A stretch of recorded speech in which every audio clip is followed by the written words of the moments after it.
Suspenseful cinematic music swells and then cuts abruptly. What do you picture when you hear the word raptor? Is it a 6-foot-tall, scaly monster, smart enough to open doors? A creature that screeches and hunts in perfectly coordinated packs? Well, get ready to have your mind blown. Today, we're stepping back in time to meet the real raptors. And trust me, the truth is far more fascinating and, frankly, more terrifying than any movie. Welcome back to Time Traveler Zoo, the only place where history comes alive. I'm your guide, and today we're peeling back the layers of Hollywood myth to reveal the feathered predators that dominated their world. Let's start with the big one, Jurassic Park. An absolute classic, but it took a few creative liberties. The iconic Velociraptors in the film.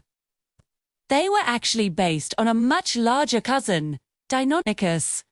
The real Velociraptor was about the size of a turkey. Imagine that, a fierce predator, but small enough to be your feathery, slightly more lethal Thanksgiving centerpiece. And speaking of feathers, that's another huge misconception. Raptors weren't scaly lizards. Fossil evidence is overwhelming. They were covered in feathers. From simple hair-like filaments to complex, veined feathers on their arms and tails. These animals looked more like terrifying, prehistoric birds of prey. These feathers weren't just for show. They were likely used for display to attract mates, for insulation to keep warm, and even to help them maneuver at high speeds, like a rudder on a ship. Then there's the brain power. Were they geniuses? Well, they were certainly smart for dinosaurs, with a brain-to-body size ratio comparable to modern birds like ostriches. The whole opening doors thing is a bit of a stretch. They were intelligent, strategic hunters, but their smarts were geared towards survival and ambush, not solving puzzles. They were clever, but not quite architects of their own escape plans. So, let's meet the real stars of the show. First up, the true Velociraptor mongoliensis. Discovered in the harsh deserts of Mongolia, this little dynamo was built for speed. Slender, agile, and armed with that signature sickle claw on its second toe, it was a master of hunting small prey. Imagine it, darting through the ancient dunes, a feathered blur of motion. Its long, stiff tail acted as a perfect counterbalance, allowing it to make hairpin turns while chasing down nimble lizards and early mammals. Now, let's meet the inspiration for the movie monster, Deinonychus, which means terrible claw. And for good reason. Living in North America, this raptor was a middleweight powerhouse, about the size of a wolf. It was stronger and more robust than Velociraptor. And that sickle claw was a formidable weapon, reaching up to 5 inches long. Fossils of Deinonychus have been found alongside the much larger herbivore Tenontosaurus, leading to one of paleontology's biggest debates. This brings us to their behavior. Did they really hunt in packs? The idea of a coordinated raptor pack is thrilling, but the evidence is tricky.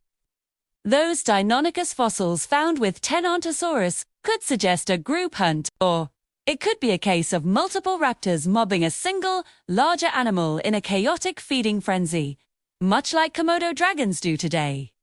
It might not have been the complex, wolf-like strategy we see in movies, but rather a chaotic, opportunistic swarm.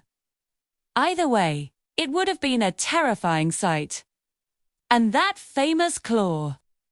For years, we thought it was primarily for slashing and disemboweling prey. But recent studies suggest a different, more gruesome function. The claw's shape is perfect for pinning and gripping. The raptor would leap onto its victim, use its body weight to hold it down, and then use its sharp teeth and the claw to restrain the struggling animal while it began to feed. This raptor prey restraint model is a chillingly effective hunting strategy.